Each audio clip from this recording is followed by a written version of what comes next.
युती धर्म फक्त भारतीय जनता पक्षानेच पाळावा का, असा सवाल रवींद्र चव्हाणांनी राष्ट्रवादीला उपस्थित केला होता। यावर युती धर्म सर्वांनी पाळला पाहिजे, आम्ही देखील तो पाळू, अशी प्रतिक्रिया अजित पवारांनी दिली। तर अजित पवारांनी मित्रपक्षांवर बोलू नये असं वक्तव्य मंत्री चंद्रशेखर बावनकुळे यांनी केलेलं आहे। एक गोष्ट लक्षात काय घेतली पाहिजे, उत्तराला प्रत्युत्तर होतं।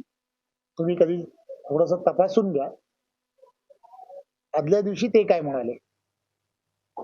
ते म्हणाले म्हणून मी ते म्हणालो, महायुतीचा धर्म भारतीय जनता पार्टीनेच पाळावा असं नाहीये। त्यांनी तसं म्हटलं म्हणून त्याला तसं उत्तर दिलं।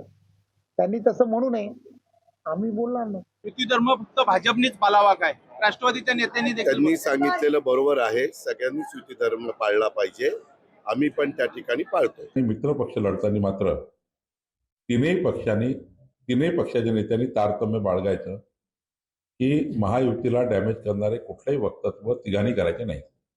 देवेंद्र फडणवीसजींनी संपूर्ण निवडणुकीमध्ये, नगरपालिकेमध्ये, आत्ता महानगरपालिकेमध्ये कधीही मित्र पक्षावर किंवा विरोधी पक्षावर सुद्धा कुठेही टीका केली नाही। उलट डेव्हलपमेंट, विकसित महाराष्ट्र, विकसित संभाजीनगर, विकसित पुणे हेच मांडतायत। हीच अपेक्षा अजित पवारांकडनं आहे, हीच अपेक्षा एकनाथ शिंदेजीकडनं आहे की अजितदादांनी कृपया मित्र पक्षाच्या कुठल्याही उमेदवारावर, कुठल्याही पक्षावर, पक्ष 13 पक्ष आहेत महायुतीमध्ये, एकटी भाजप नाही, शिवसेना नाही, 13 पक्षाची महायुती आहे। मित्र पक्ष जिथे लढतात त्यांना खुलं लढू द्यावं। महाराष्ट्राचं इंजिन देवाभाऊ, देशाचं इंजिन पंतप्रधान मोदी, अशोक चव्हाण यांच्याकडनं मोदी आणि फडणवीसांचं कौतुक करण्यात आलं।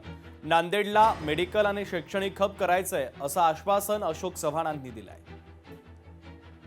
विरोधकांचा अजेंडा काय आहे? फक्त शिव्या। मला आश्चर्य वाटतंय, अरे तुम्ही निवडणुकीला उभा, ठीक आहे, आम्ही तक्रार नाही, आमची तक्रार नाही, तुम्ही आमच्या विरोधात टाकलं, आमची तक्रार नाही आहे, पण काय नांदेडला काय देणार? अशोक चव्हाणांना शिवा हाच तुमचा अजेंडा आहे का? ट्रिपल इंजिन, ज्याला आपण म्हणतो ना ट्रिपल इंजिन, सगळ्यात मोठं इंजिन, देशाचं मोठं इंजिन म्हणजे नरेंद्र मोदींचं पॉवर हाऊस आहे। मोदी साहेबांच्या ताकदीने देश चाललाय। महाराष्ट्राचं इंजिन देवाभाऊ, नांदेडचं छोटंसं इंजिन अशोक चव्हाण आहे, असं मी म्हणणं चुकीचं ठरणार, बरोबर आहे की नाही?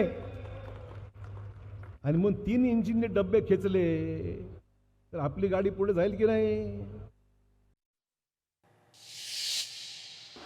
मुंबई महानगरपालिका निवडणुकीमध्ये महायुतीचा झेंडा फडकेल। मुंबईचा महापौर महायुतीचाच आणि मराठी असेल। उपमुख्यमंत्री एकनाथ शिंदे यांनी या महापौर पदावर दावा केलेला आहे। मुंबई महापालिकेच्या निवडणुकीत देखील कामाच्या जोरावर महायुतीचाच भगवा झेंडा फडकेल, महायुतीचाच महापौर होईल आणि 29 महापालिकांमध्ये देखील महायुतीच जिंकेल। लोकशाही मराठी ऐका, पहा, जागरूक रहा।